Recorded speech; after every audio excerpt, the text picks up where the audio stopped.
Okay, our last comic for the evening, a very funny gentleman. Please go out for Mr. Mike Hughes.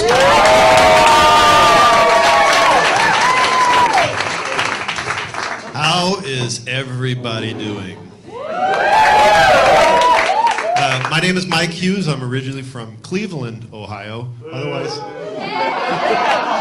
I was told there's not going to be heckling in this crowd. It was a family crowd. Security. Yeah, Cleveland's known as a mistake by the lake, and don't take my word for it. Take the airlines. The airlines prove that it's a crappy city when you can fly there on a hot weekend for $19. But to get the hell out of Cleveland, it's $270. In fact, the departure terminal, hey, do you guys remember those videos at the end of the Vietnam War with the fall of Saigon and helicopters going and families falling? And that's the Cleveland departure terminal. In fact, there was security guards tackling families. There was a lady, she's like trying to hand me her baby, saying, take Kwang with you. Make us proud in Hollywood, Kwang. All right, that's the most racist joke that I'll tell. That was a Cleveland accent, by the way. I'm trying to be more politically correct. I despise jokes with the N-word, and by the N-word I'm talking about nose jokes. The first time I heard a nose joke that was pointed in my direction, also a first time, was from my best friend Luke Altieri, his older brother. I was in the 3rd grade. I had this nose. Matt Altieri looks at me, and Matt Altieri was an idol of mine. I mean, he had black, long hair. He looked like John Travolta, young John Travolta, not the fat, bald John Travolta. And he was captain of the football team, and Matt looks at me and he says, Mike, and I think I secretly love Matt. And he looks at me and he says, Mike, if you had a nose full of nickels, you'd be a millionaire.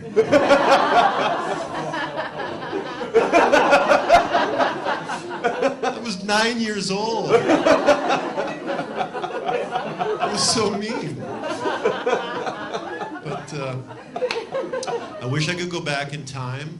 I would look at Matt and I would say, that's BS, Matt Altieri. I can only get 55 cents in my nose. I tried this morning. And next year I'm going to be able to get 60 cents. Because there's 2 parts of your body that keep growing after your growing spurt. One's your nose, and the other one, do you know what the other one is, ma'am? Eyes up here, ma'am. It's your ears. Your ears. This is a family show. So, Cleveland gets a bad rap, but it's changing. Cleveland, you got LeBron James, considered the best basketball player in the world maybe right now. Maybe not this year, but 2 years ago, he brought Cleveland its first championship in 60 years. 6 decades. First time. So Cleveland, 6 decades, they sucked at everything. Not football, not baseball, not basketball. They had a hockey team, but they left. How about the football team, though? The Browns. They even went to court to sue to keep the name after Art Modell took the team. The Browns, does that instill confidence? What kind of a grown man would go into a store and say, I want a brown suit.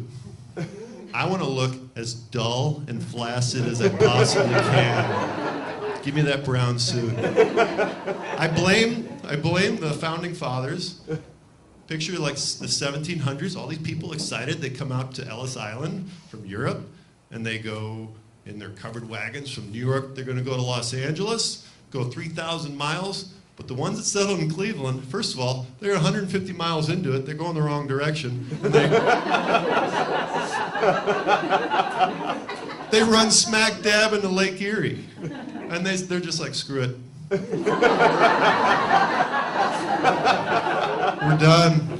This is too hard. Get used to disappointment, kids.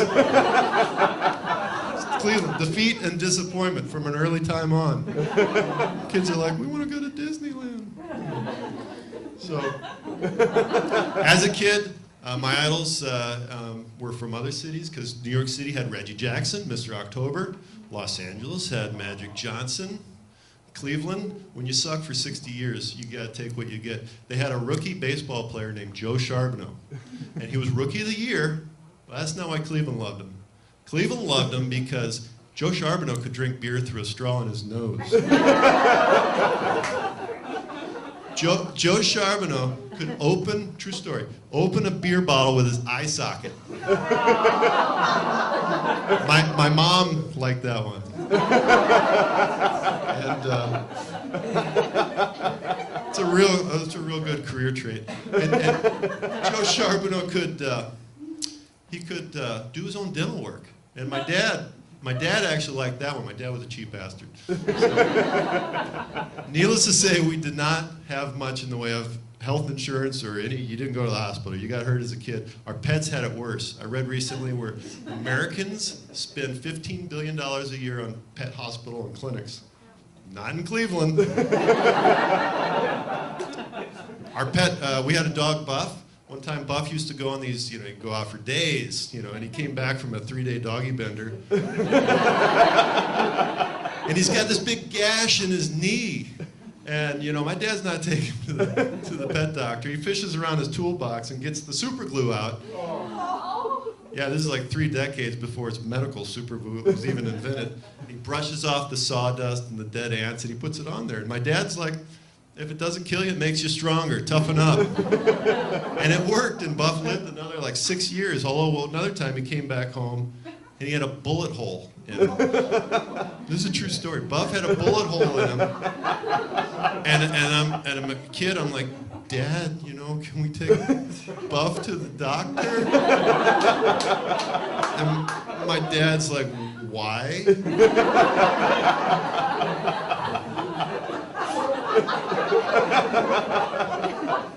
Well, you could use a shampoo. And there's that bullet hole thing. You had to be tough. You had to be tough growing up in Cleveland.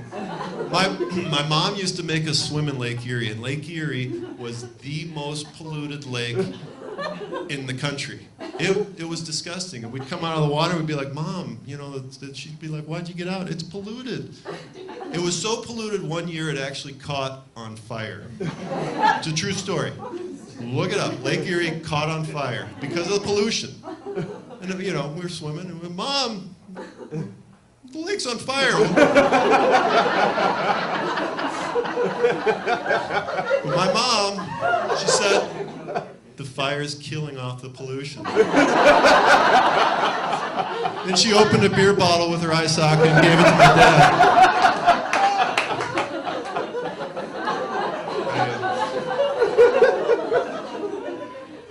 I tried baseball as a kid. Wasn't very good. It wasn't like, my parents were not going to spend $50 for private instruction. So they just sent me out there, and the coach says, I want you to bunt. And I had no idea. I was awful. So I'm leaning out over the plate. You can see where this is going. Like this. The ball deflects off the bat, hits me square in the nose.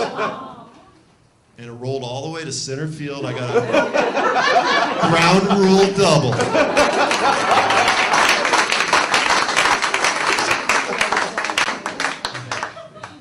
And it saved my eyes. You have a cute nose. If you grew up in Cleveland, you'd be wearing an eye patch right now.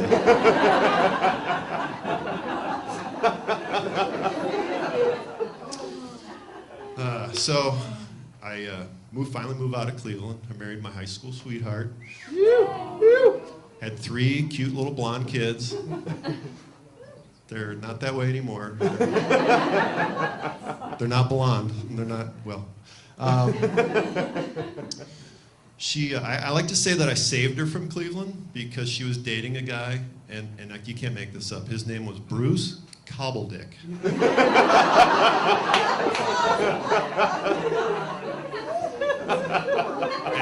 And I hold that over my daughter's head. I said, if it wasn't for me, and you saw Nikki, your name would be Nick Cobbledick.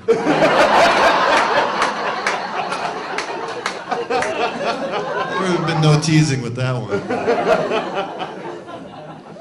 So I try to be a good dad. I try to really encourage him. I try to tell him to be creative, take chances.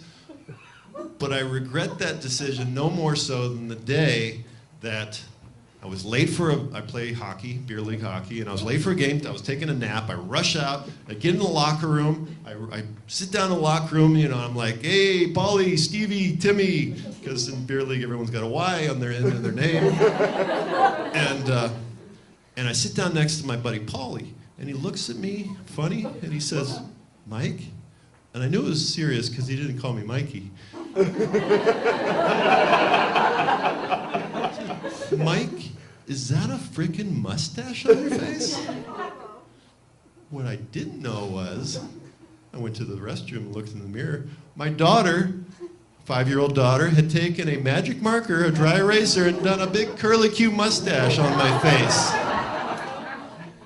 Dry eraser does not dry erase off your face. My wife could have said something. And she just smiled at me as I was walking out the front door. So yeah, I gotta go. You guys have been a great audience, and I've got a early morning flight. I was doing my laundry. I found $19 in my pocket. So I'm going to Cleveland. Thank you, guys.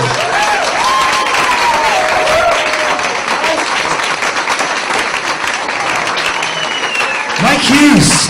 Mike Hughes.